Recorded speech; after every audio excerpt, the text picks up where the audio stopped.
li nga xam ne rek mooy yóbbu dëkk bi kanam. The Constitution provides President can declare a state of emergency in two circumstances. Now I believe Gambia's security is at risk for invasion. He has a right. Constitutional as it can last for 2 weeks.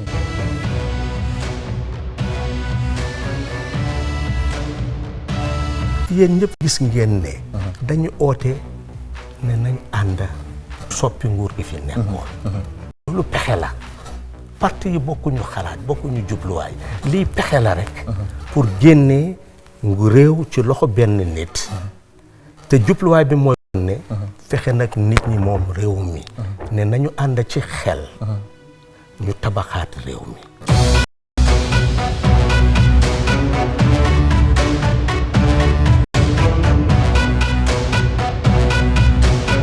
Degabi, you want to be humble and everything. What an ordinary minister in this cabinet? That's true, because you are head of the UDP.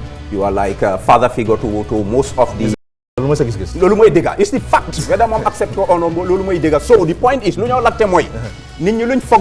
of that prominence the baro def la de consult or legi yow ya de yobu ay nit ci baro pour mu appoint lolu moy lacté ndax li mo am. President Adama dafa am mandate because Gambians choose ne na liggéey réew mi mu tànn ay nit ñu liggéey ak moom man ci ñooñ la bokka ma ngi liggéey ak moom ngaje ko ade mela ay mol ay tiñarol minke Gambia jang mol ka wole tanka foko APRC fananda do tiñaro tole alle mustade le sodo ka APRC da kala image de da kotenge isaje fo Gambia no kotenge si la parti ni la kotenge.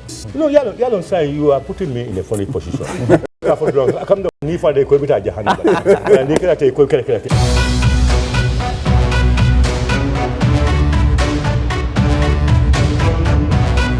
Assalamualaikum mbokk yi di seetaan li nga xam ne ñu ngi lay dalal ci gis-gis yi tey dañoo waxtaanee ci li nga xam ne mooy constitution bi nga xam ne CRC ñoo ko maanaam defar mooy final draft bi mu génn nit ñaa ngi wax lu bëri ci loolu léegi right now ñu ngi gis ne président bi mu ngi ko amee mu ngi ko war a push to National Assembly of course pour gars yi debate si and then finally ñu am referendum maybe loolu moo tax tey ñuy ñëw pour waxtaanee li comme ni ñu ko dee defee rek ak panélistes yi of course Daba Malick Nene Freda Gomez Mamadou Sabali ak Rafi Dia tey amuñ guest the reason why mooy dañ need more time pour debate ci lii oo waxtaan ci lii mooy topic bi ba pare tamit time bi suñu mayutee maybe next week dina ñëw continuer ci seen guest boy no of course time bi la not guest so first dama start ak Daba nañ start ci affaire yi final draft bi first dama start bi maa ngi gis ci constitution bi ne président bi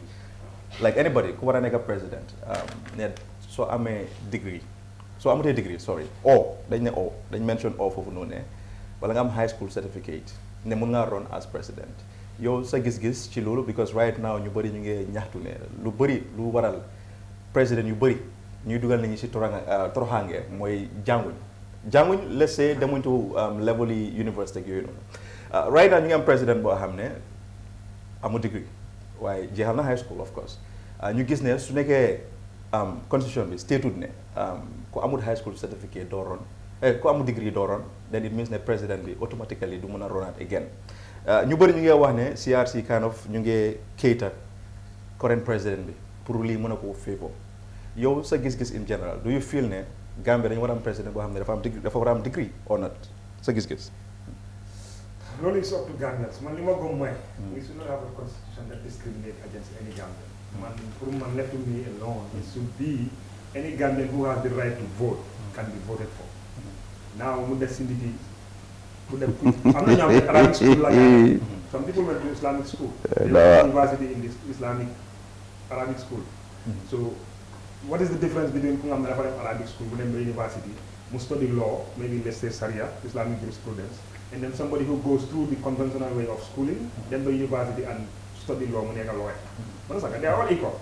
So soo buggee wax ne soo amul university degree at this level nga gis Gambian mu nga xam ne nii Gambian la am na right pour taxaw am na credibility in terms of honesty he is patriotic with regards to the country but high school certificate la am because not to any of the reason ne dafa bëggut a jànga but because maybe parents lañ mun ñoo afford the money pour mu dem university and scholarships yi nga xam ne ñu ngi ko war a joxe to people ñu nga xam ne they are less privileged within society. ñi nekk in government ñu ngi ko jël di ko jox seen families ak seen mbokk yi. Understand? So kooku mun na dem university nekkul ne bu dem university he wanted to or he or she wanted to. But because amul xaalis pour fay mu dem. wante when it comes to honesty dafa nit ku jub la. nit ku bugg a Gambia la. ku xam lu moo def la. kooku moom a gënal téeméeri yoon ku am 5 PhD degree. And that is the problem. Gis nga bu ñu dee nax si affaire yi jàng. Understand? soo xoolee depuis 1965 up to date ñan ñoo nekk di manage civil servants ay PhD holders master's degree holders nañ ma ta dégga fonds si ñoo toog di complain ne nañ ko saaca fan la jaar ñan ñoo ko saaca PhD holders ak ACCA holders ñoo ko lapaj. So let's just be honest. For man, education does not only stop in the classroom. Understand that? But education goes beyond that. When you check sinji to every certificate, then check nit ko xamni ku honest la, nit ku jub la. Nit ko xamni amulo dara lo mëna xol nga tent credibility am. Su nekké even su nekké musta liggéey government. Waye musta dem mu kamasa doomi adama ci biti. Because for you start the set standards you know, xam nga la ñu mëna am the kind of requisite leadership bu ñi pour dékal mu dem. But leader bu nga xamni yow da nga dem nga kamasa nit.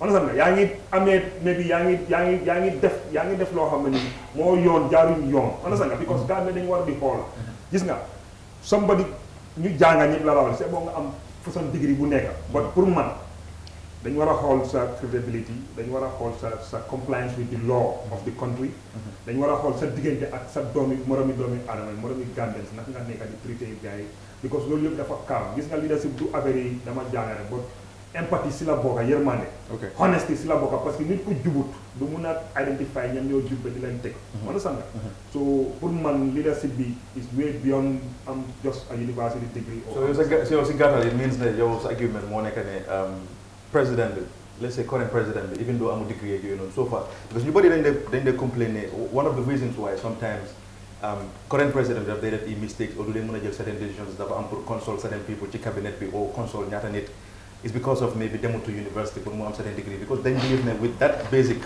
dina la mën a help pour nga taxaw so yow sa argument moo nekk with performance president bi right now no ko gisee ne it's okay pour ñu go ahead with that. Non man gëmuma ne any leader c'est bon nga am 15 PhD degree. Non dama la nekk di wax non dama bëgg nga accès dama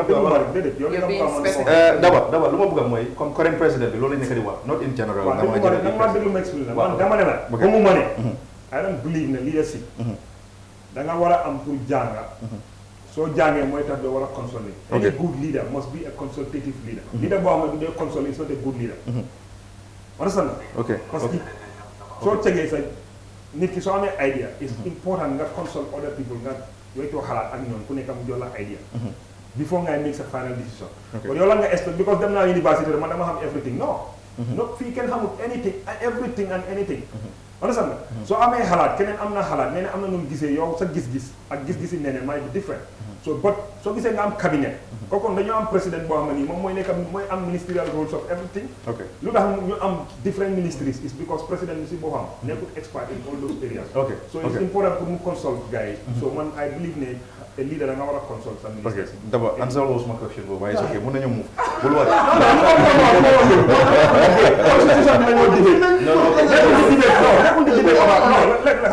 nekkul di debate about Barrow yow da nga bëgg jël xaaral ma ñëw rek Ansu da nga bëgg jël point bi nga spécifié ko ak constitution bi non dama la ñëw rek li nga daw man dama la ko gis nga constitution bi it's not meant for Barrow this is meant for every Gambian leader képp ku na ma ñëw rek képp ku aspire pour nekk leader so dama bëgg a teg nga bëgg maa teg si affaire yi Barrow ñuy jël Barrow pour mu nekk di peeg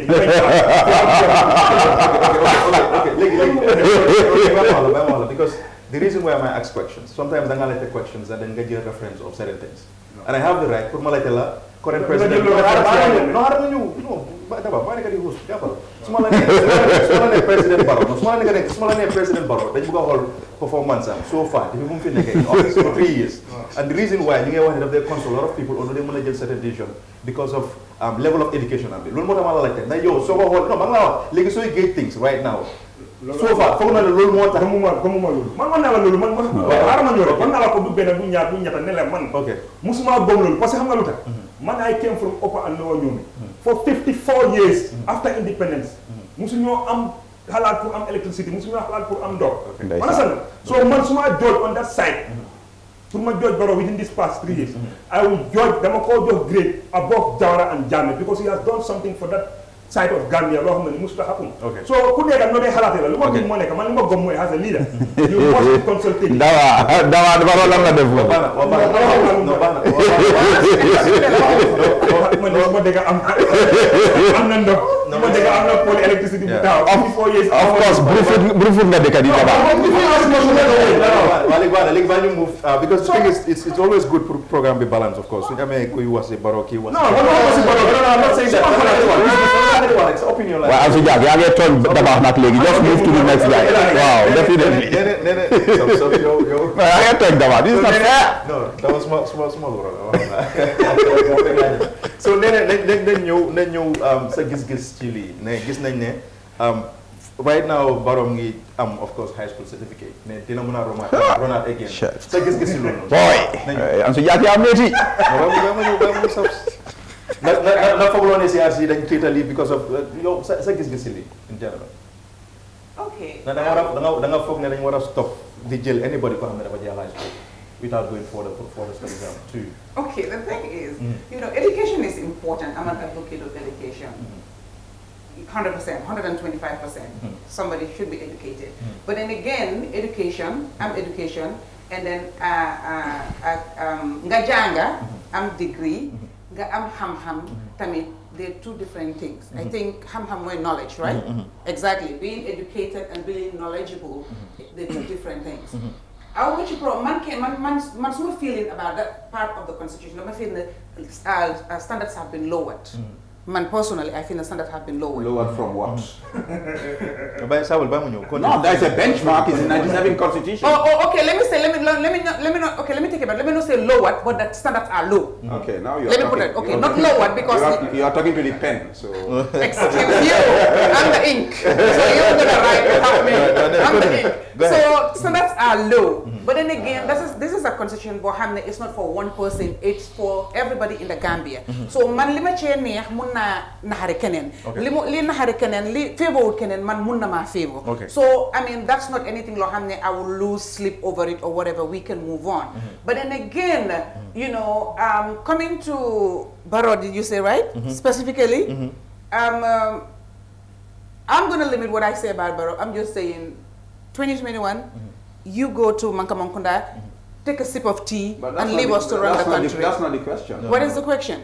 My answer is exactly. Yes. Whether the CRC?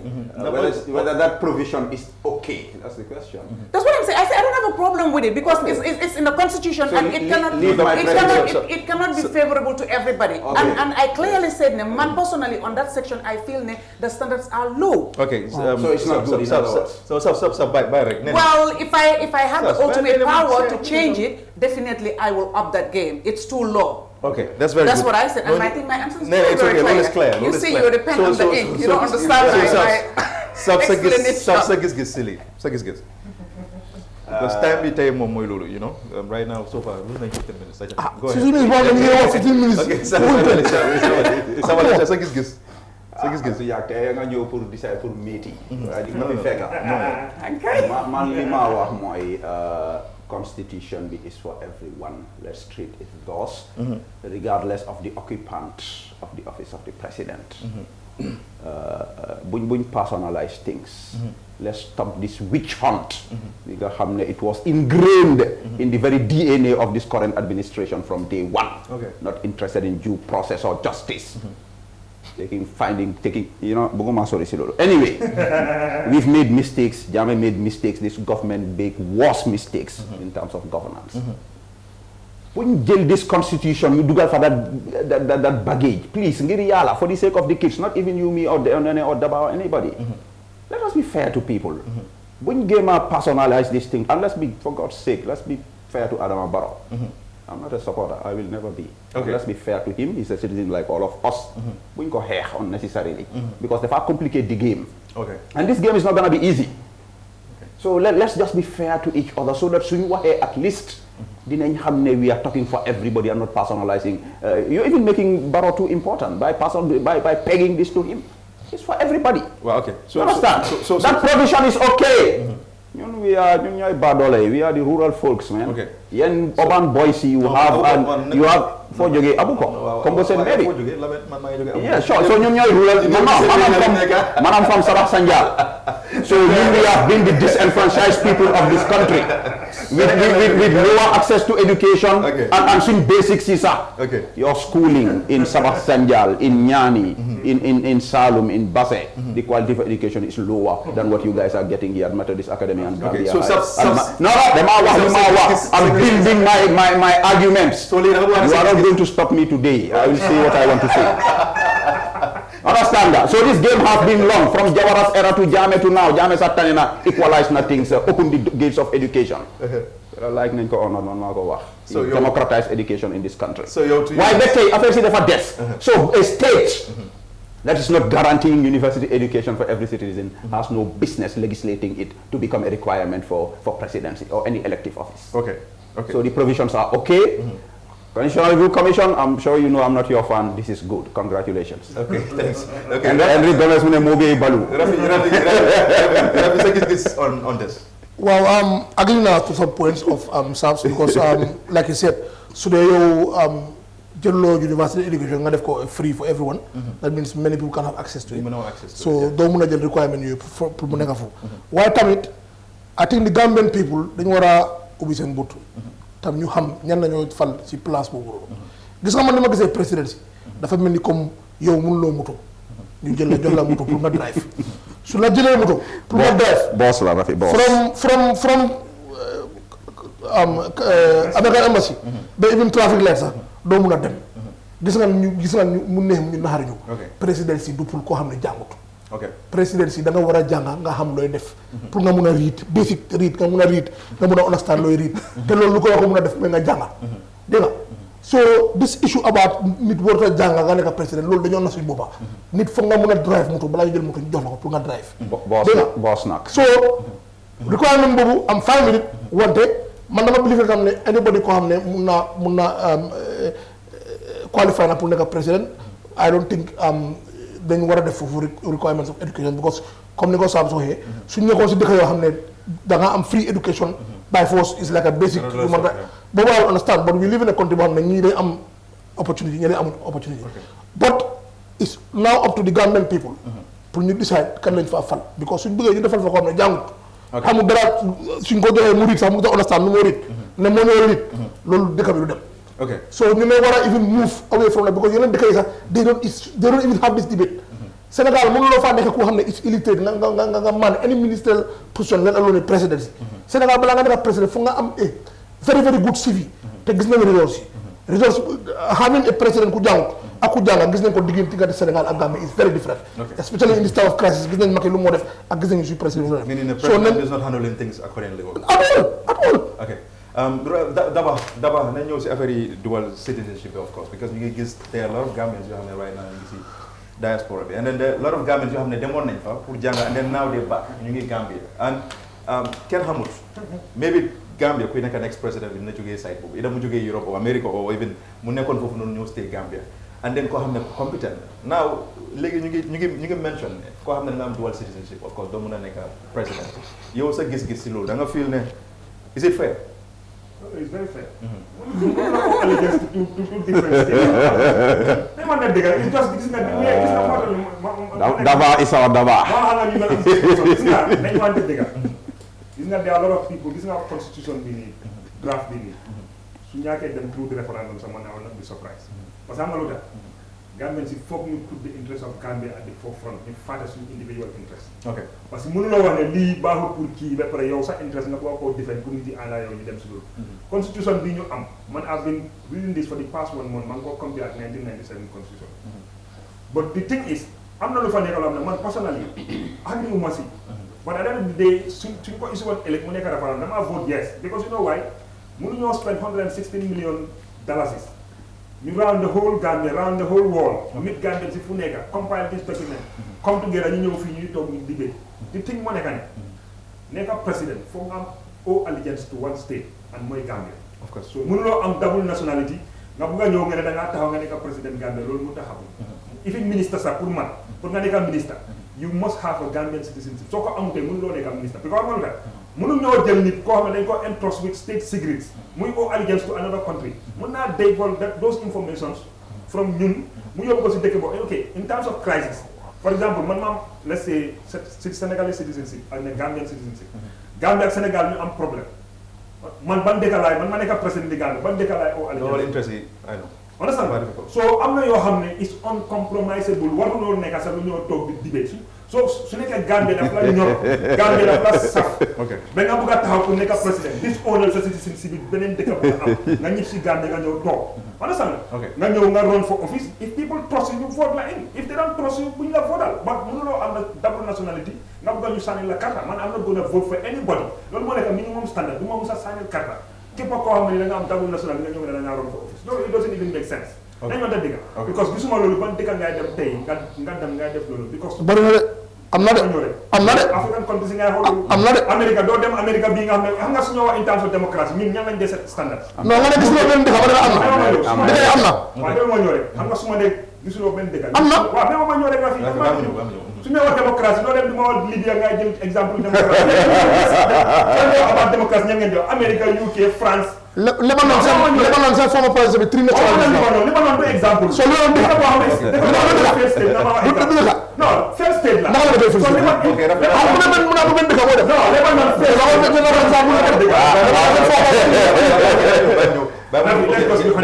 mu nekk gisuloo benn dëkk yàgg nañoo toog gis-gis su ñëwee exemple Rafi Musta use Lebanon as an example in terms man su ma wax benn dëkk wax na ko Lebanon man dëkk la you're missing Rafi's point missing Rafi's point parce que yow da nga ne amul benn dëkk lim laa wax muy ne ne don't say that am na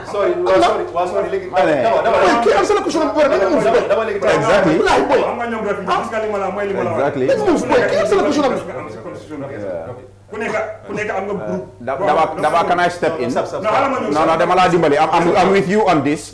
Waaye dama laa ñaan rek nga answer nga question nga allow Ansu ñu proceed. I'm saying it for a reason. Dama laa ñaan rek. No, dama laa ñaan rek Daba. Accept ma suma ñaan bi. Okay, all right. What I'm saying is pour nga nekk président yi Gambia foog nga am mu sooñu ne benn dëkk nga owe allegiance and loolu mooy the Republic of the Gambia. Soo ko mënutee def then yow da nga am another agenda boobu nga ron so Gambians waruñu laa trust. And it's as simple as that.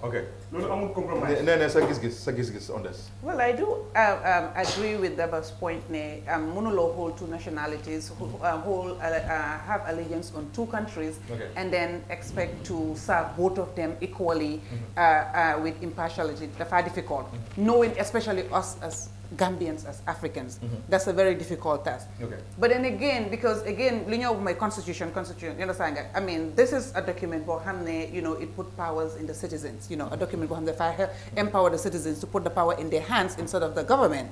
It establishes checks and balances. So you also make a communicate about example, a passport of Belgium, okay? And then Gambia, Gambia hold an executive position here. It's going to be difficult for you to hold both of them. Let's say, okay, man suma gis-gis, understand? Come so neke lolu no yangi hold a position here. Let's say minister or buga run for presidency or whatever. The chances of ne so winning nga talk. Why wo winning to dinga pack sa bagas nga delu. Because they feel that it's better to be there than to be here. So when they come to vie for any position or whatever, their being in the Gambia is only dependent on them winning the position or being elected or appointed. But otherwise, they're all going to go. So where is your allegiance? Is it in the position or is it in the interest of the country? Yeah, I understand. Exactly. So definitely, poor man, I will feel that you have to be wholly and solely like a citizen of the Gambia and holding only nationality of the Gambia instead of the dual citizenship. Again, I agree with the provision in the constitution.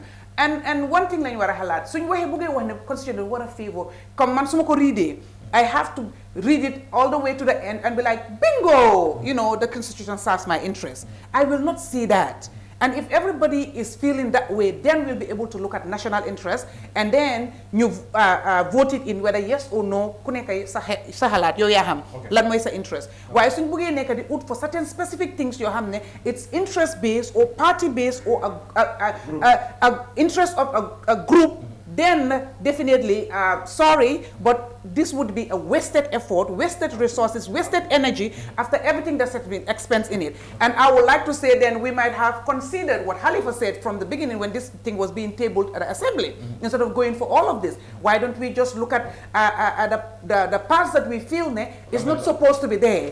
The ones that the assembly can amend, we amend it in the assembly. It's so, easy. The ones that are entrenched, we put it out there and go for a referendum. It would have taken lesser time, lesser energy, lesser efforts, cost-wise, and all that thing. So if we fail to heed to Halifa's advice, we come all the way here, and then people are looking at party interests, individual interests, then you know what? We continue to be the dishonest people and not serving the interests of the country, but our own individual interests. Okay, and we will not move. We're going to continue to be stagnant. Okay, Nene, Sabali, say Giss Giss on this.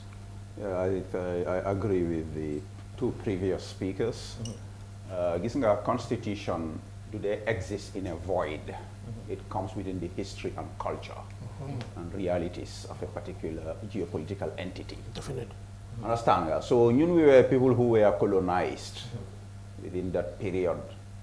We saw our own people betraying our leaders and rulers and the interests of our people, selling it off, some for mirrors, some for salt, some for gunpowder. This is the reality. So we cannot come from all that experience.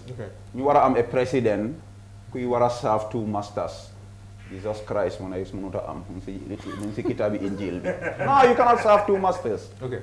And Gambia, our sovereignty has been compromised seriously in these past 3 years.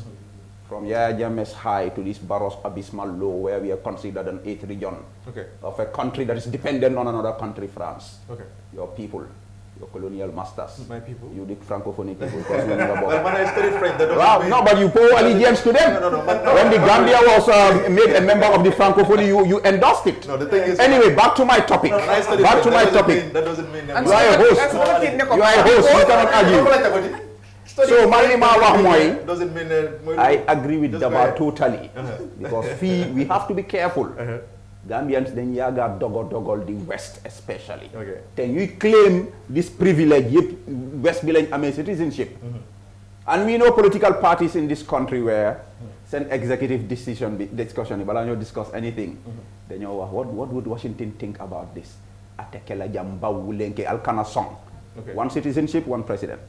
Okay, Rafi, say Giss Giss on this. Well, comme dama bëgg a just yokk si saaf bu baax man dama fa ne constitution bi soo ko defar pour dëkka da nga war a jël dëkka bu realities yu mu face. So for example man presidency bi man personally I'm a British citizen as well as a Gambian. But I agree, congratulations. But I agree 100% ne dëkka bi balaa nga fa nekk président da nga war a am benn citizenship 100% because of du ma mën a nekk fii nga nekk président Gambia anglais yi di ma dictate lan laa defal sama dëkka waaye dama believe ne soo gisee ministre yi am also agree ne fag ne boobu def nañ ko mu open because suñ waxalee tamit Yaya Jammeh suñ jàngame si pari jànga dañ dem away for 22 years ñu ngi dem in exile am na ñoo xam ne 22 years bi Yaya moom ci les poids gaa ngi abroad te man dama feel ne ñu ngi dëkk yu ñu dem ba later on call those countries their home ñu fa dem am citizenship su gaa waree ñëw ne dañ war a nekk ministre waaye war a relinquish seen citizenship ba pare ñu nekk si système boo xam ne mun ngaa nekk ministre tey ëllëg ñu daxala do you think it's really unfair for those people to take those sacrifice ñu ñëw nekk ministre for day ñu sacrifice so ba pare tam Gambia are losing from their expertise experts yoo xam ne ñu ngi abroad te mun nañoo contribute to the social development of this country so man on that provision definitely spot on like she said constitution is not going to favor everyone man personally su ma bëggoon agree du ma like that provision because I would like to have that option there but I agree ne this is the will of the Gambian people te man dama believe ne dëkka doo fa mën a nekk as president nga am yeneen allegiance to another country. But there are some countries that are doing it. So let's not say it doesn't happen. There is some countries that allows dual nationality for presidency. Lebanon, former Prime Minister Hariri, he had 3 nationalities: French, Lebanese, and Saudi. Rafi, why Lebanon cannot be a role model for Gambia? No, but it's a country. No, we reject that one. We look for better countries. No. We're not talking about role models here. We're talking about the existence of that particular thing. That's what I'm saying. It's a role model as a country. Very simple. Now, no, it's clear. It's clear. Other countries are doing it. Even those other countries, we are not impressed. No, we are not impressed with all those countries. Yes, but Yang Who are you to say that Lebanese? It is my opinion, just like you criticize other entities and countries. Say that one thing you is very different. It's the same. It's very simple. Allow. Why that doesn't mean you allow. It's very clear. It's very clear. Well, no, we don't even. We want an independent constitution. Léegi That's why. d'abord ñu ñëw mais maa ngi gis tamit ñu ngi mention ne for example président bi su demee to a point mu war a appoint ministers ak yooyu noonu National Assembly léegi lawmakers yi dañu war a confirm certain things sa gis-gis on that. xam nga man moom I've always believed that the three arms of government dañu war a seen power bi dafa war a balance. But when you have a system mu nga xam ne like you have a executive power that overpowers the judiciary or the legislature. Okay. For new checks and balances for happen that very difficult. You understand? Okay. I like that side of the constitution. But the moment I understand I see in a parliament, maybe man understand, but probably those with legal background can come more and clarify. Parliament can veto. Whilst the executive cannot veto parliament. Understand that? So lolu man dama feel they giving mun nañu play politics mun na play because tay jawal mun na nek president mu appoint ne ka CA. Okay. That's what I'm talking about. In the house, maybe NRP ñoo fa nek majority. So because of NRP ñoo nek majority, they are not happy with CA because CA ñu ngi dem alliance with Sabali. You understand? So deliberately you vote against Nene pour mu nekk Minister of Women Affairs without anything amul dara mu ñoo explain. So foofu Sabali amul doole pour gis ne Nene is competent in the interest of Gambia. Nene mun naa serve that position with purpose mu amal Gambia njëriñ mu mun a veto the voting of parliament. Then gisuma ne foofu balance am na fa. So at any time parliament mun naa play politics to delay some of the appointments yu nga xam ne they are key, and these could be people yu nga xam ne they have experience, they have knowledge, they are very competent, they are very honest. Xam nga seen credibility. But in another way, yaa ngi understand ne president bi mun na appoint someone as a minister ba pare nit ki is not competent or amul qualification bi sax. So then loolu su waree ñëw then loolu will serve. Xam nga in this kind of setup, ministerial positions, political appointments la day nekk. You don't actually have to be for every time community. No. Kon yow da nga bëgg a wax ne léegi da nga bëgg ñu am bàyyi ma ñëw da nga bëgg ñu am dëkk boo xam ne dañoo am ministres yoo xam ne amuñ certain qualification level sa nga taga fi ne nguur bu gën si nguur yi jawara appoint na fi nit yi ministre ñoo xam ne demuñ school mu ñoo bind seen tur. Non ma di loo nga jox ma. Xam nga yaa ngi exemple Sénégal mais ma ñëw. Farba Senghor demul school toogul si classe. Te nekk na ministre in Sénégal. Minister of Communication. So sa gis-gis sa stand. Mu nga la wax dama ne la xam nga ministerial position political appointment la. Xam nga tey gis nga man lu ma ne wax every time nañ xalaat for the future tey da ngaa nekk opposition de mën ngaa wax lu la nekk. But ëllëg soo demee ba nekk nga ñëw nekk opposition bu win first thing looy njëkk a xalaat mooy sa party members yi nga xam ne dañ sacrifice seen life for you. So sa stand mooy lan loolu la li ma man suma gis-gis mooy président bi am na right pour tànn ku ko nee ne kii laay identify pour mu nekk am ministériel. So loo même si war ko non déedéet dëgg ma jox moo tax ma ne la it's now up to parliament ñu vet kooku noonu seet na am na credibility ku jub la honest na is patriotic yooyu noonu understand nga so at the end of the day ñoom if they are convinced ne this guy mun naa def job bi that's up to them pour ñu endorse appointment am su nekkee ne like they feel like ne is an incompetent person pour hold that position. Daba. If they feel that man I don't have a problem because loolu moo nekk si constitution. No Daba sa position si DI bi initial position bi nga jël non yow yaa ko bëgg a jaxase oytul Ansu Jack de def la bëgg a jaxase dafa understand nga li ma wax li ma gëm mooy man dama xam doo bi Daba dama laa dimbale I know this host I know his feet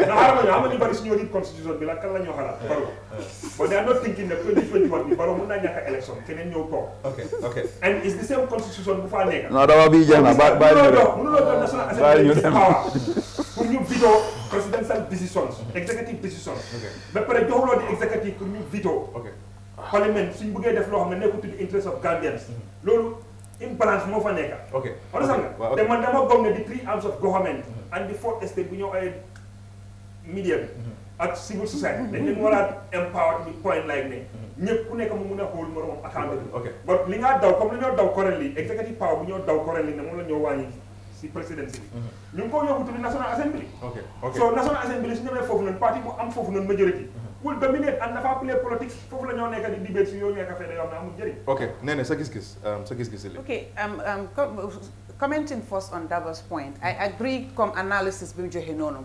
But these are the reasons why I think we all need to grow up and learn from the past. Because after 3 governments, okay, what are we learning and changing our ways of doing things?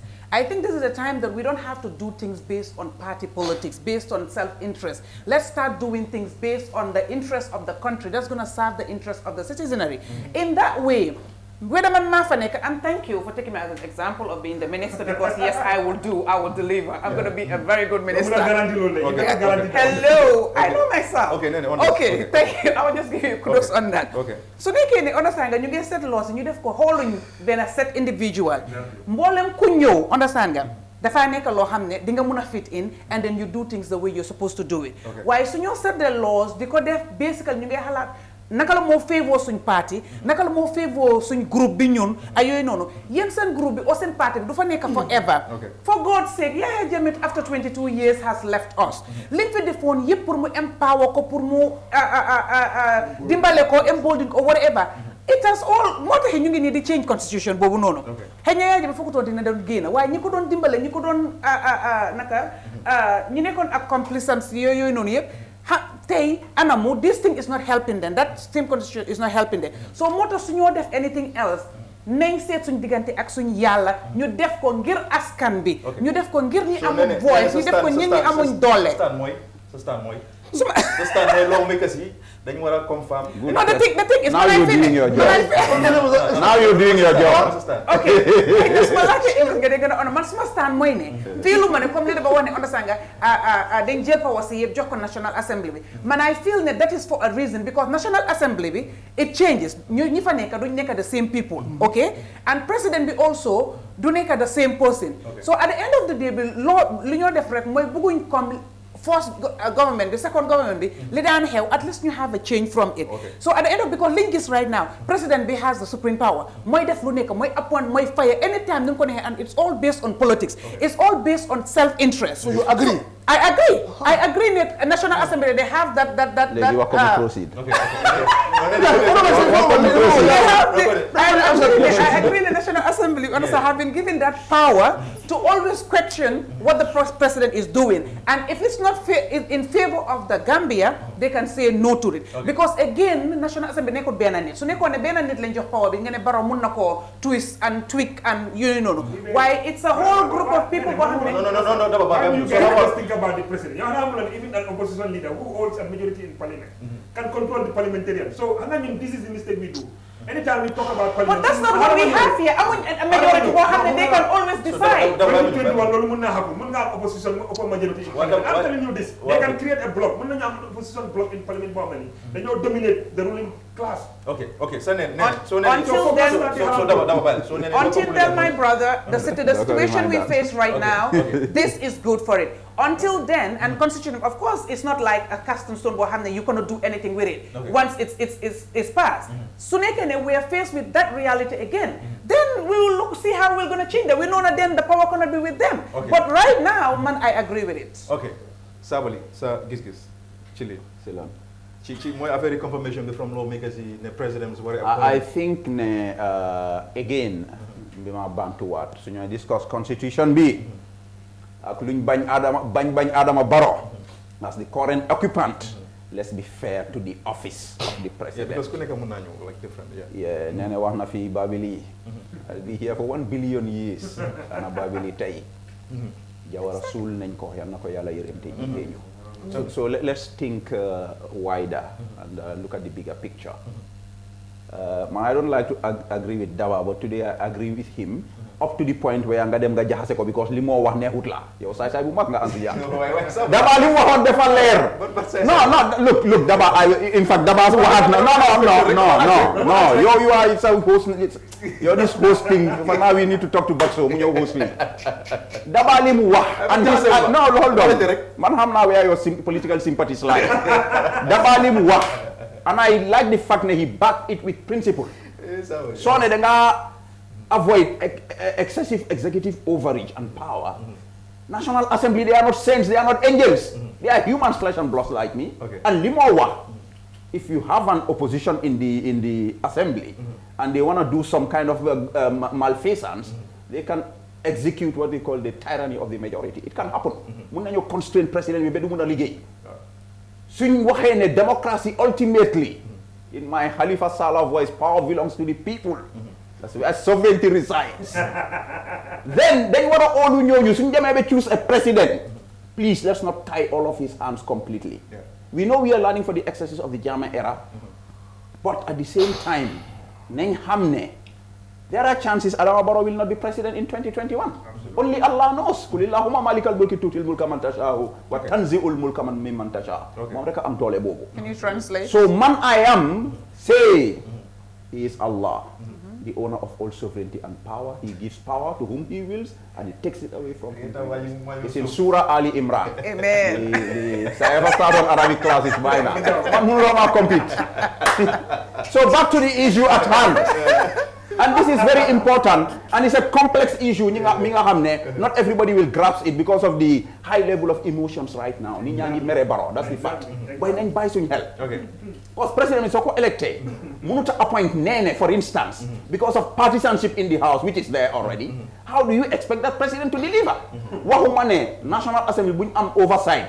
But today I read an article in the Standard where the Barrow cabinet is arguing against excessive powers handed to the assembly. I agree with cabinet on that. So the lawmakers in England need more power. Too much powers. Therefore, constrained president. Ibu Jallow foretold this to his credit. Ibu Jallow, Mune, this was a coup d'etat by constitutional design. I am seeing some signs of it. Okay. Yes. So understand, so right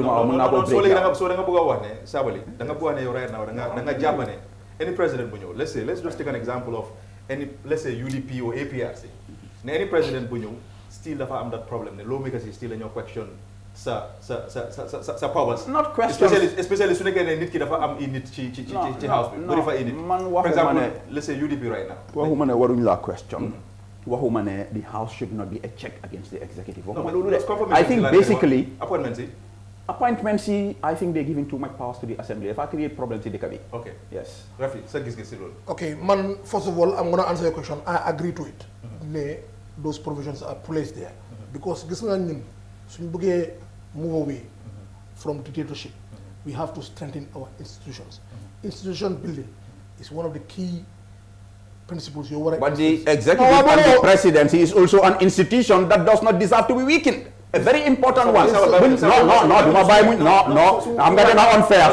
Stop nothing. You are very unfair, Ansu Jack. No, this is a debate. Well, it's okay. The presidency is an institution as well. We are not in a debate. No, need debate like that. This is the second time somebody sitting here is saying we are not in a debate. This is a platform for a debate there, and nothing will change that. We are not in a debate. We are in a debate there. We are in a debate. Yes. Right? Of course. Now, put you work down, boy. They were out. Understand? No, it's very clear. I left to go. You are the stop the banga challenge for debate last we have to strengthen our institutions. And the reason why it's important because institutions are strong, more they prevent dictatorships from happening. And one of the things to do more, parliament will rule, presidency will rule, judiciary will rule, and all the other institutions. Gizna countries they have strong institutions. When the leader comes, whether the leader is a dictator or not, the institutions will not allow him to be. You see, parliament, I believe they elect people to be there, so they are representing us. We have to also understand, they don't trust, with time, these partisan issues and stuff like that, they will evolve. They will be more mature. We will have mature people in the parliament. So, if you nominate somebody to be a minister, with an impeccable character, I don't believe just because Kogu is another party, MP can go veto. Of course, they can only veto. They can only veto you. Will happen. They can only veto you. They can only veto you based on your integrity. No. Man, never believe it. No. Least you come as a constitution. No. Least you come as a constitution. They not prevent presidency from easily firing higher because no time more like I'm right now. So you're so how your balanga fire a minister. The father go to all those rigorous processes. I swear balaa ko daxa di nga ko xalaataat because koo faa def tam dina jël time balaa ko appoint so man dama believe ne lii nekk na loo xam ne dina check président bi from acting the way Barrow is doing the way Yaya Jammeh is doing just be firing and hiring anyhow bu loolu duy move dëkk da nga war a am a stable government bu ko stay man that's what I believe te I agree to it. So Rafi lu moo wax and people of his ilk and his political leaning ñooy push this kind of agenda. National Assembly institution la fine. President BC is no less an institution. You have a whole country voting for him. Ñoom blocks and blocks ñoo they vote for him. So if you are strengthening the assembly, which is the right thing to do, we should not weaken the presidency. In Mandinka we call it Nyokana Sosofa, Sosokana Nyofa, and I'm not speaking with any partisan lens because Yalareka Hem Eligman Fanlai Neka. I want to speak my views regardless of who is occupying State House. Let's be fair to Adam Barrow. Yes. Now, can I make one disclaimer? I always come here not to promote any CA agenda, but to air my views personally. No, so far because I don't want people to construe what he just said. Now I'm here with my ilk and with my whatever. No, I understand. League is not a platform to debate. Time to debate today. Man, today the man represents CA with our agenda. I'll come and put it. He put the agenda. I am not here to represent CA. Because CA police woman. Anybody who represents media, you have to go through a process. In other words, you are all keen at CA. I come here as a Rafi Diab. Even though I'm a CA member, my fundraising chair of CA, but I don't come here to promote CA agenda. I come here to speak my opinion. Of course. Let me just make this thing clear. The reason why I think ñaari nit rek a fi nekk ñoo xam ne ñu ngi CA and then ñaari nit du rek de that's 50% of the panel.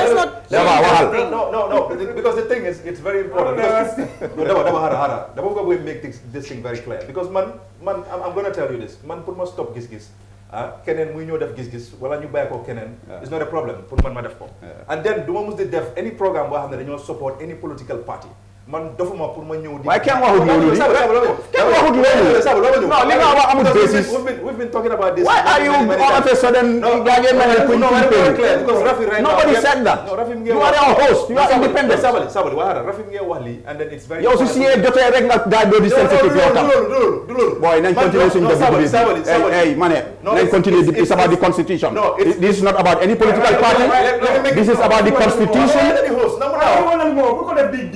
it's not a big deal. He clarified. It's okay. Sorry. Why are you speaking for CA? Rafi clarified, and that's fair enough. I respect him for that. Let's continue with the debate. Okay. No. Sorry. So lu ma bëgg a wax mooy it's very normal pour nga am any platform nga am different people from different political parties. The reason why Nene mu join bu mu doon join sax man xaw ma ne Nene mu ngi woon CA. I think I have to make this thing very clear. Amoon naa ne Rafi woo CA xam naa loolu noonu still CA dama man xaw ma sa stand yow xam naa ne yow UDP nga which is very normal to me pour ñu am different people from all political parties. kañ laa nekk UDP kañ laa nekk UDP dama sa gis-gis. kañ laa nekk UDP. No, jaagut. Before ma join UDP I was the only independent panelist here. Dama bëggoon a wax something about man it's not about the party thing but just wanted to contribute to si ñoom ñaar seen li ñu doon wax. After listening to them keenly. Man, I think my position is not a matter of can more the power, whether it's the executive, or the co-host. Carry on.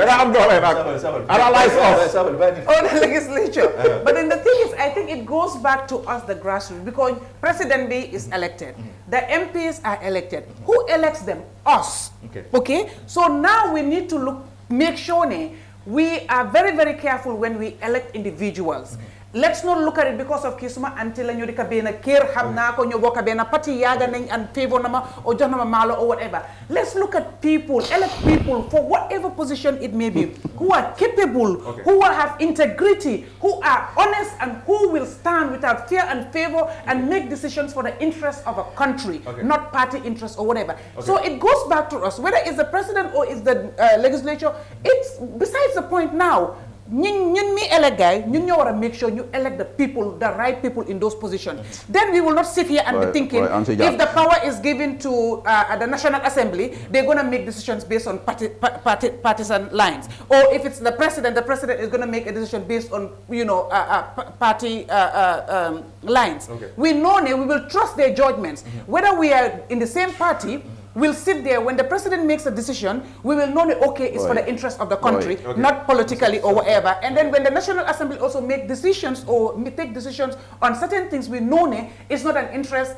They don't make it because of they're trying to favor their party. That's what we need to look at now instead of talking about all this. Okay. Now, Daba, it's normal. Man, understand what's happening. Daba understand Daba sa gis gis. Because I'm the ink.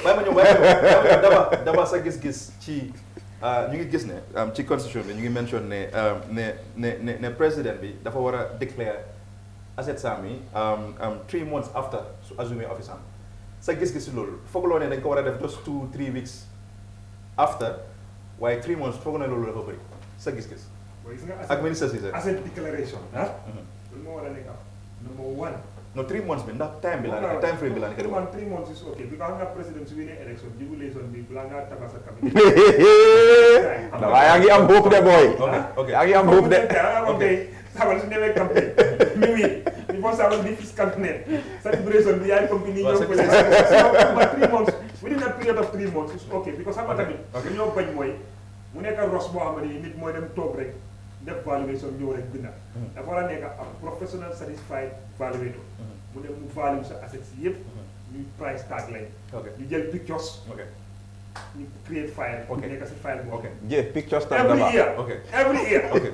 year ñu dem ñu control a review especially for the president and cabinet ministers but by the time tam ngay hand over power ngay wàcce ngay step down within 3 months dañu war a make sure ne dañ la war a évaluer ñu xool sa am bi nga ak sa am bi nga wàcc su nekkee ne am na différence bu big gap bu fa nekk o am na yenn assets yoo xam ne la nga ko acquire during the time of your presidency dañu check ne sa salary may la loolu amul demal ñëwal sax outright dañ ko war a confisquer ñu hand ko to the state o ñu jaay ko ñu jël xaalis ko ñu dugal ko si leen understand so man loolu laa gëm and this should go across the board managing directors, permanent secretaries, deputy permanent secretary, secretary general, PMO head bi, all these people, and you want to declare some assets. Understand? And you make sure that you have periodic review of some assets people you have. Because some get talking about the president be white. Because some of these people, isn't it? I'm not how many minister, muy ñeneen ñëpp tey man mun naa jël dara ma def ko turi suma jarbaat koo xam ne daf ma sori nit yi xamuñ ne sax dama bokk ak because all those things mu ngi xamul fii so da nga jàpp ne time frame bi daal dafa time frame is good nañ dem si nañ dem si nee sa gis-gis on this. Well, I don't have a problem with the time frame because again, I'm sure they've looked at the modalities and what it entails before they came up with 3 months. Maybe they've seen that 3 months is a good time. But then it's just not a matter of declare assets. My concern here is whether they're going to do it right. Because again, nañ start loo xam ne dinañ ko continuer. And then we know we are very good with cherry picking and selective justice. Current president, it took them more than that. Current government. Okay, even some of them can declare. This is some of them. Declaration is not complete. Let me make a declaration. You have this document. Did you see any document? And that's no more money president to set to set precedent. So because Manduma go back to this current government, so because it's a forgotten thing. Work or waste time. Same government. While going forward, come can you put a new constitution. Yeah, he wants to put in place government. Let's make sure everything is defined correctly. Okay, then you declare assets. How is the process going to be? You know, the 3 months, just 3 months, there should be a criteria also. Okay, what kind of assets? And the valuation also. Who are going to be the people that are going to exactly to do the valuation? Not parce que munuma neka president, Rafi muneka suma jikari sister, mungi am valuation company, ma hire Rafi pour mu value suma property man. What do you expect? Is value going to Rafi expect nga ne Rafi dina def right. Be pare tamit comme li daba explain after so guinée office ñu ñëw seet bi nga jël lan moo nekkoon sa records yi ak bi nga jeexalee tamit lan moo nekk sa records yi su gap bi rëy understand nga that has to be defined. It does not have to be left there for somebody to just decide, okay, feel na ne li dafa rëy or li tuuti na, because man li tuuti si man mun naa rëy si keneen, lu bari si kii mun naa bari si keneen. So all those things should be put in place. There should be criteria clear and defined. Define. It should be defined very, very well. Already 1 hour. It cut across the board. Duñ xaar ba Rafi ñëw ñu use a certain standard pour Rafi, Dabax ñëw ñu use a certain criteria pour Rafi. Do them and put the back do them. It has to cut across the board, and cherry picking their selective justice should not apply in this process. Sabal. So then you can just go ahead. I think we're speaking the same language here, both Nene and Daba. Nene lumbuga def rek moy tamate chura bi ne hayu defa upa mu yaw. Constitution not them into all those tiny details. I think this No, waxuma constitution, waxuma lañu def ko ci constitution bi de. Anti-corruption. I didn't say that. I didn't say that. Those are two. Now what I am saying is if a constitution and you discuss, so for new limits at that level, it's like a macrocosm. So if I cascade into the laws, they'll take care of that. But for now, if we are in agreement with the 3 months, I think we should just say that the CRC did a good thing on that. I just want to question you, Ansu Jack, because you raise all these elitist issues.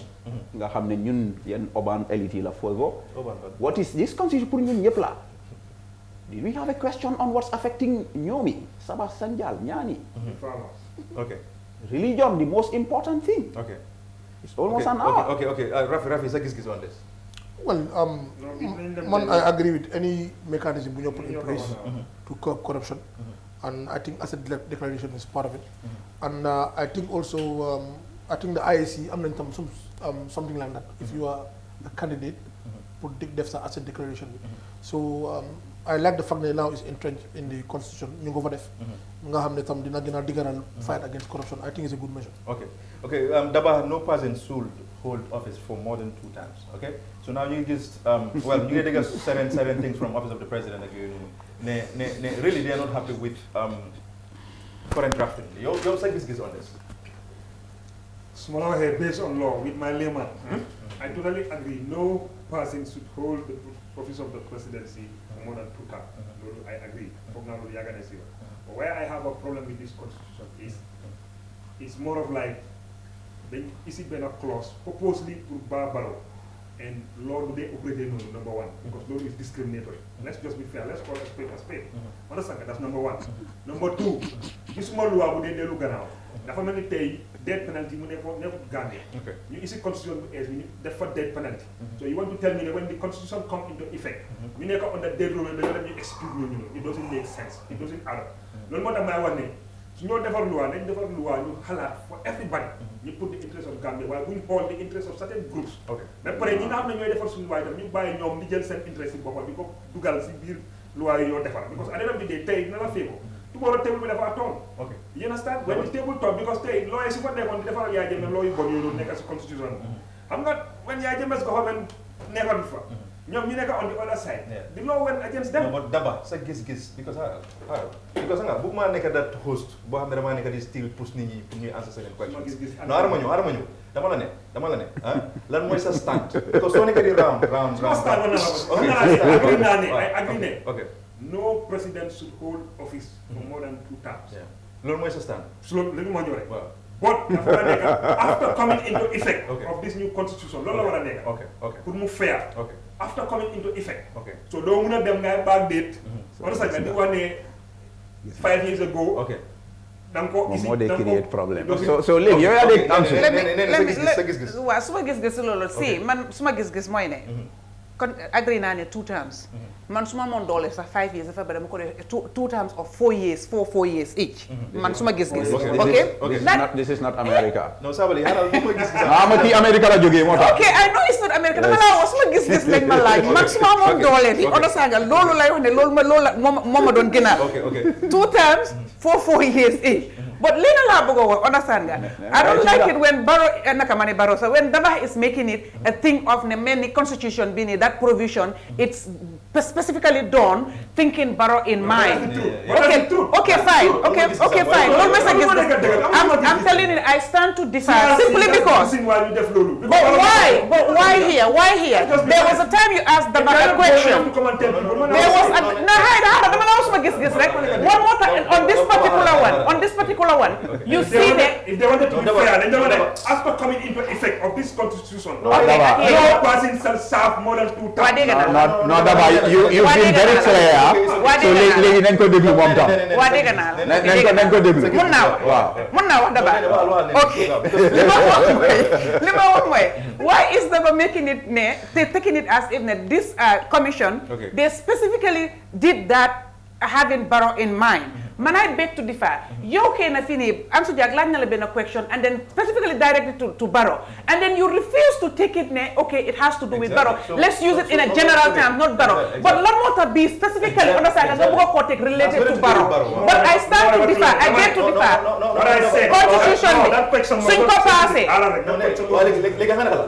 we spoke about the whole constitution, the whole constitution should not be surrounded around Barrow. No, Barrow, su dee loolu la Daba su dee loolu la kon yow yaay nekk di ko soxla woon Barrow fu nekk. To be fair to Nene.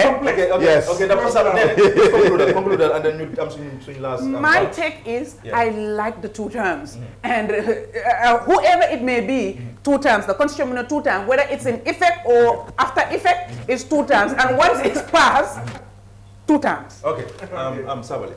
Mr. Jack. Yeah. So dinañ amati session next week because man lu ma bëgg a wax yëpp waxam no time bi moo bëriwul so man dama laajte ndax dinañ am another opportunity because sa question yi they are all about the elite and the urban ñun suñ nit ñi ñu waa kaw gi ak baadoole yi yaa ñu seeti si mbir yi they're very important pour nit ñi xam. Okay, I have to say again constitution bi buñ ko use pour target or discriminate anybody regardless of who that person is. 2 terms is okay. Daba, I disagree. It's not correct for a provision retroactive. For war naa mun a am si constitution. Even though I'm not an expert. Man li ma wax rek mooy, and I'm not gonna take a very strong impassioned position on this. I believe in fair play regardless of who is at the receiving end. Just like Halifa Sallah and Foraya would do, I will give them that credit. No. They speak the truth even if it's an enemy. You know, no, Bobo Mondemalan Kojo. And I think that it's a country. It's like a mariachi, Super Kanjala. Jimbo Mungfa, Okra Mungfa, Nebedaya.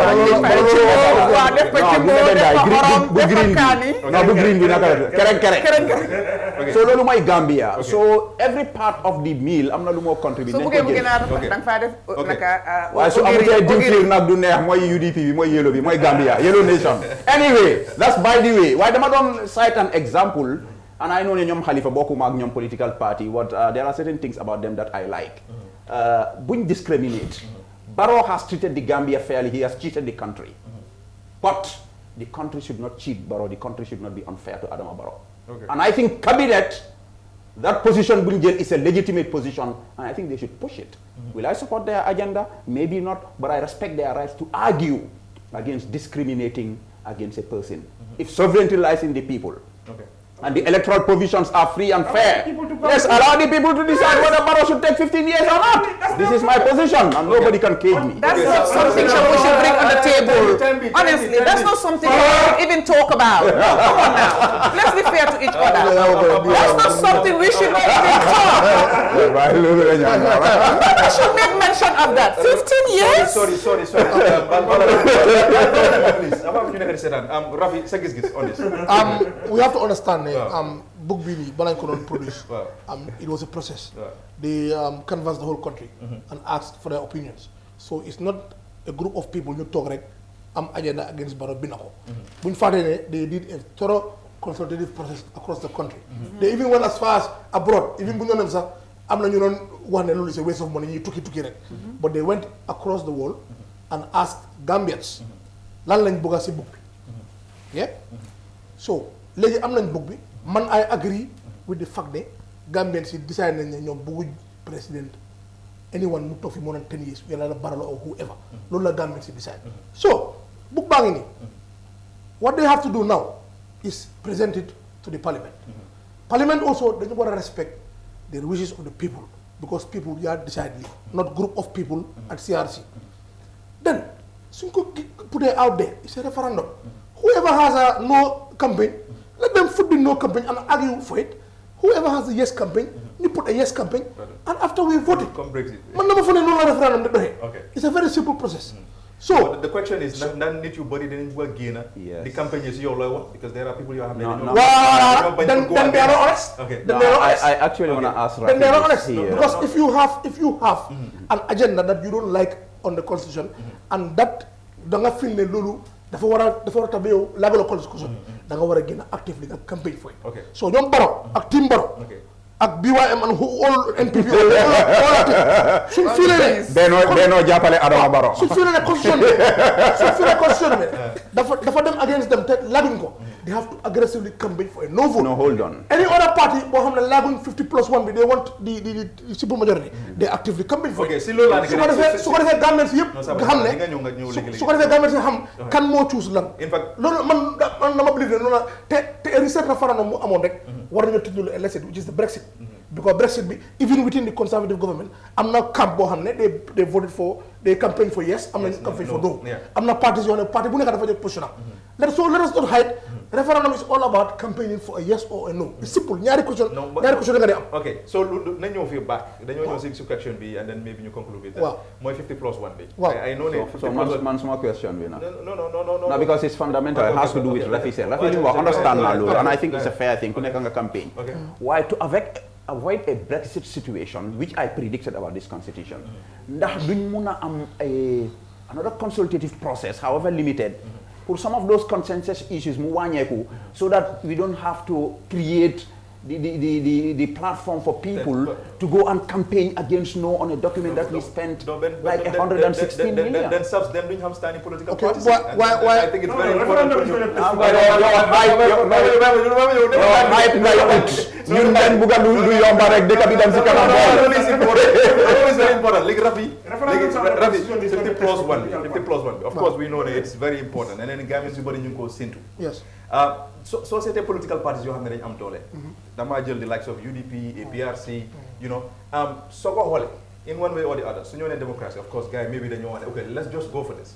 but sooy xool interest when it comes to politics ak yooyu noonu. ne right now UDP suñu defut 50+1 it is very obvious ne mën nañoo win president bi current president. suñ ko defut. waaw understand it. so yow sa gis-gis in general because loolu nekk di wax nii I think it's very important mooy referendum bi yes bi ak no bi because there are political parties yoo xam ne for example let me take example of APRC UDP and then GDC. su dee ñoom xam nañ ne ñoom dañoo pull without 50+1 dañoo win straight. maybe duñ bëgg a génn outside. to say ne ñun we are going for no. and then nit ñi dañoo ne ok kon UDP lu ñu doon claim wala APRC lu ñu doon claim about democracy. fa la nekk sa gis-gis on this. man dama believe ne any president boobu war a represent dëkka da nga war a am something called mandate. mandate mooy mandate of the people. te man dama believe ne it is not normal in any democratic system. nga am president boo xam ne is elected by 30% of the people. that means yow 70% of the people are against you. so man dama mënut a understand president boobu naka la mën a taawee bu wax ne moom dafa am mandate. so man I completely agree with the 50+1. because 50+1 yi lu mu la dee jox mooy mandate. because mun ngaa autorité taxaw nga ne man Gambien si ñoo ma votal. waaye soo toolee yow 30% dañoo la votal man I believe ne digga amuloo mandate. so ba what I also like about the 50+1. dafa mun a build a consensus. which mean ne dafa gën a indi jàmm si dëkk bi because political parties yi nañ dem ba understand ne ñoom kenn they cannot do it they have to do it with a partner. And by doing so, you have to act in a civilized way. You have to act in a civilized way. Argument party you know you have to act in a civilized way, and so that the campaign boom and violence and all this because of kuneka dafa act in a civilized manner. Is you know dafa baax si dëkk. So man dama believe ne it's very good that we have it because lu moo def mooy dina mun a wàññi election violence dina mun a def lu bari. good man positivity la fi gis. te daam président soo taxawee di nga xam ne yow am nga mandate of the people. ok Sabally sa gis-gis this time coach mi ne la nekk demee Sabally ñëwal on this. waaw kenn xamul ban mooy sa standard operating procedure soo buggee nga hit dama nga starté foofu soo buggee hit nga starté si ma it's okay. loolu mooy di power. non Maxoli Omar Wali la we know your feet. No, you see, on some of these issues, really, man, I'm not bothered about. I don't have any entrenched positions. You know, because Rafi will more wax mandate. I had that to Dabali wax ñun America la ñoo roy mooy suñ makka foofu lañ dee def xaaj in terms of democracy. Waaw suñ gars suñ bëggee démocratie foofu lañ dee dem. Mandate. Da nga am nit mu win a popular vote. Du nekk president because of electoral college. Mandate. Okay. I mean, so like I said, I mean, I'm not much bothered. I think CRC, again, I'll give them a pass on this. I think they listen to the noisemakers, you know, because we so-called activists, ñi nga xam ne ñu ngi bugg a roy si Henry Gomez ak Mai Fati dem defar seen parti yu ndaw pour ñu mun a bokk si parti bi. It's okay. Anything that's inclusive, I would support. Again, I give them a passing grade. CRC on this. What I guess political parties you body know the campaign on this. You didn't know. Yes, is that okay for you? Why are you trying to? No, because man gisuma any sign or symptom that any political party will go and campaign against this. Gisuma ko. Te man mala gëna bokk ci dëkk bi, yaa ngi dëkk on the fringes, man maa ngi ci digga.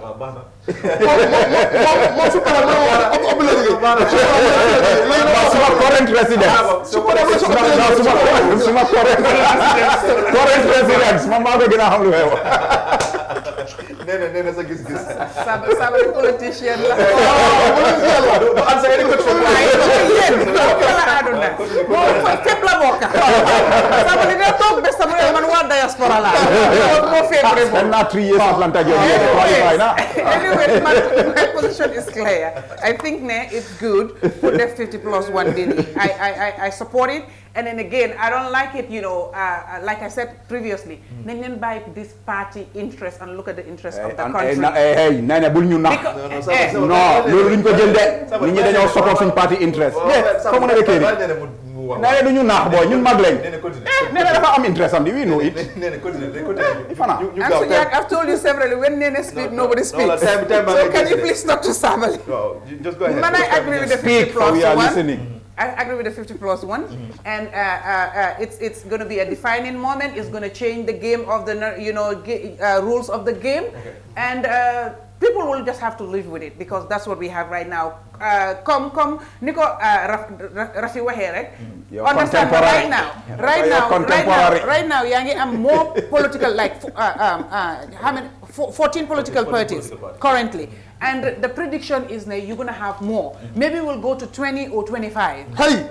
Seriously, because you never know, he might form his own party. Trust me. When IEC tells you the applications that they have, that they're reviewing right now, it's jaw dropping, honestly. Wow. Whether they're going to be a full-fledged party, but they will be registered parties. So you call them a political party. So if you have, let's say, give it or take it, you have 20 political parties. In this small Gambia, let's say 2 million people, or let's say citizens, you want to vote, let's say 2 million or whatever. So why do you expect that you're going to make it a simple majority or whatever? Like, so political party, kuneka should buy tahawe for election, and then kuneka am tuti vote or whatever. Naka nga expect ko am maybe whatever, naka lang ko hati. 20 by 100, lolo nyata la? 5. Exactly. So let's say somebody win by 4%. Will you say ne ko dafa am na mandate nuko rafi waxe win the election nga wara neka in power pour steer the affairs of the country? It doesn't make sense. You understand? Because ñooñu yëpp bëgg ñu register bëgg nañ the piece of the cake. So why would you not make it at least make it 50+1 kenn win loolu noonu. Di nga xam ne dëgg am nga the support of the people that you're supposed to be governing. Okay. Daba, so Giss on this, and then you I think the person who is elected drives mandate from the day that you vote for the winner. Okay, maybe the more need 50+1 is like the popular support, the popular vote. Understand? Mandama agree totally 100% 50+1 means okay, it's good, then you go buy. Parce que luta, I'm not political parties, to be honest.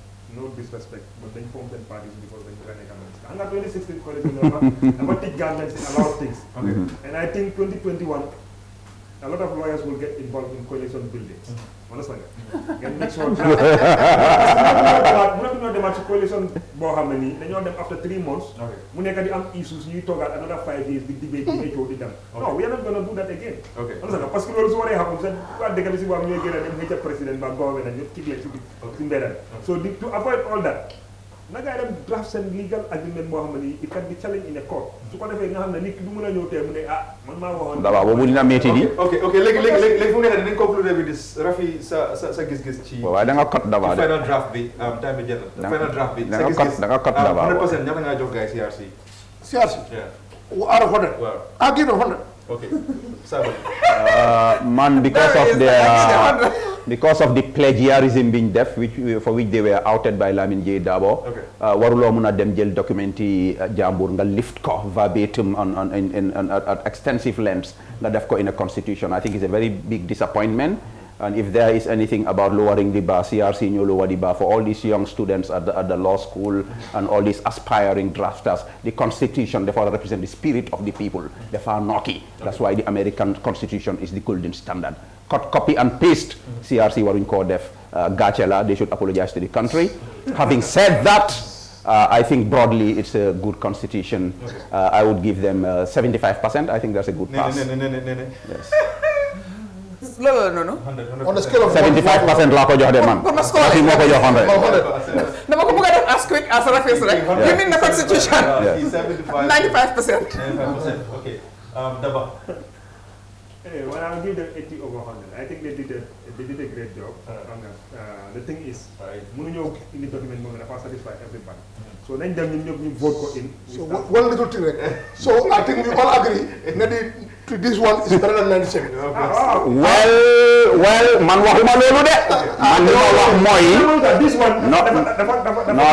nay leer. Things from 97 daf ko. Yes. Okay. nay leer daal li ma bëgg a wax mooy I'm not comparing it with 97. I don't think ne sax am na that academic background, legal background. Li ma wax rek mooy I think because liggéey bi de 75 la wax. I think it's good. Liggéey bi dafa métti. I have a lot of man criticize nañ leen a lot. But liggéey bi dafa métti. I think yes 75 but I'm not comparing it with any other constitution. Man is better. Waaw. Waaye copy ak Kenya bi nga wax ne daf dañ ko copy paste. Don't compare copy la paste te dafa ñaaw bu ma si dugal de sutural gars yi. ok fu mu nekk nii lu ñu gars yi sax duñ bëgg a wax bu egg si kaw. soo ko mënutee nga waajal ñu mutee beta host. li ñoo def rek mooy dama leen di bàyyi ba next week inshallah Sabally always dama de sonal moom nii la man understand na la léegi so next week inshallah dinañ ñëw for another program and thank you very much man la Ansu Jack bye. mooy gis-gis waxtaanee si li nga xam ne rek mooy yóbbu dëkk bi kanam. The Constitution provides President can declare a state of emergency in two circumstances. Now I believe Gambia security is at risk for invasion. He has a right. Constitutional as volcano, it can last for 2 weeks.